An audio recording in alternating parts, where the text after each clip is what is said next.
Pernah nggak sih kamu beli barang yang gak penting cuman karena lagi diskon? Atau kamu merasa jadi orang paling kaya pas gajian, tapi seminggu kemudian dompetmu sudah kosong lagi? Tenang, kamu nggak sendiri. Itu bukan cuman soal gaya hidup, tapi cara kerja otakmu sendiri. Jadi di video ini kita akan bahas psikologi keuangan. Gimana otak kita sering bikin keputusan keuangan yang buruk tanpa kita sadari. Dan yang lebih penting, gimana cara menghindari jebakan-jebakan psikologis yang bikin kita susah kaya. Di sini kita akan bahas 4 bias psikologi yang bikin kita gagal kelola uang. Bias yang pertama yaitu instant gratification atau kepuasan instan. Otak kita dirancang untuk mencari kenyamanan dan kesenangan secepat mungkin. Makanya kita beli kopi 50.000 atau belanja impulsif di e-commerce rasanya lebih memuaskan daripada menabung 50.000 yang hasilnya baru kelihatan 3 tahun lagi. Tapi kenyataannya, kebiasaan ini pelan-pelan menggerogoti tabunganmu. Jadi solusinya, kita harus latihan delayed gratification. Misalnya, kamu sebelum mau belanja, kamu tunda 24 jam sebelum beli sesuatu. Kalau misalnya dalam 24 jam kamu masih pengen, baru kamu pertimbangkan kembali. Bias yang kedua yaitu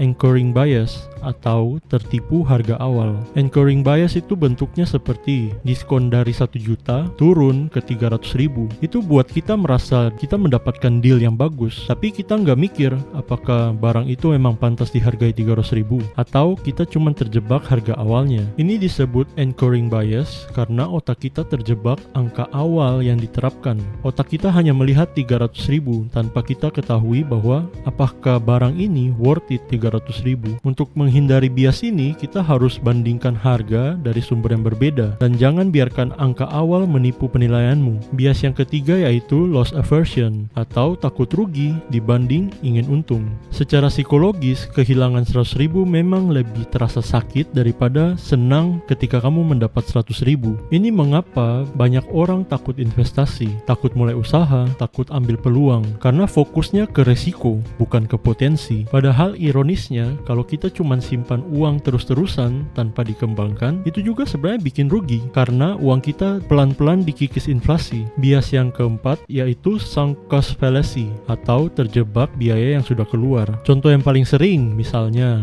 langganan gym yang mahal tapi nggak pernah datang. Kita tetap bayar karena udah terlanjur. Padahal biaya itu udah hilang. Keputusan yang sehat harusnya berdasarkan masa depan. Apakah masih worth it lanjut atau lebih baik berhenti? Jangan pertahankan keputusan buruk hanya karena kamu udah invest waktu atau uang di masa lalu. Jadi gimana sih solusi untuk kita bisa melawan bias psikologi ini? Yang pertama, kita harus sadar bahwa otak kita punya bug bawaan. Banyak orang berpikir bahwa mereka boros karena lemah dalam disiplin. Padahal seringkali itu karena otak manusia memang dirancang untuk mencari kenyamanan, bukan logika. Jadi langkah pertama adalah kesadaran. Saat kamu tahu otak kamu sedang menipu dengan sensasi puas sesaat, kamu bisa mulai mengambil kendali. Solusi yang kedua, gunakan alat bantu seperti budgeting app atau jurnal pengeluaran atau reminder keuangan. Jadi, jangan hanya mengandalkan ingatan atau niat baik. Kamu bisa bantu dengan gunakan aplikasi seperti Money Lover atau Dompetku atau bahkan spreadsheet sederhana untuk mencatat pengeluaran. Kalau kamu rutin mencatat, kamu akan lebih sadar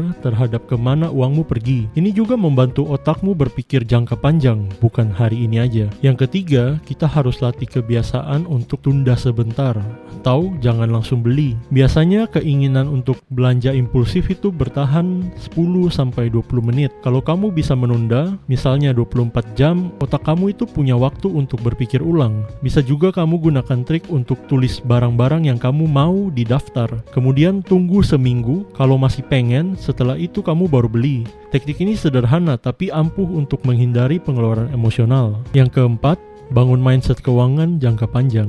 Tanyakan pada dirimu setiap kali kamu mau beli barang atau ambil keputusan keuangan. Apakah ini akan membawa saya lebih dekat ke tujuan hidup saya atau cuma bikin saya senang sesaat? Punya tujuan yang jelas seperti dana darurat, modal usaha, atau pensiun dini akan buat otak kamu punya arah. Dan ketika otak punya arah, godaan jangka pendek jadi lebih mudah dikalahkan. Yang kelima, kamu harus kelilingi dirimu dengan orang atau konten-konten yang sehat secara finansial. Kalau kamu tiap hari lihatnya konten pamer gaya hidup, kamu jadi gampang ikut-ikutan. Tapi kalau kamu ikut akun-akun yang membahas keuangan atau gaya hidup minimalis, cara berpikirmu pun akan berubah.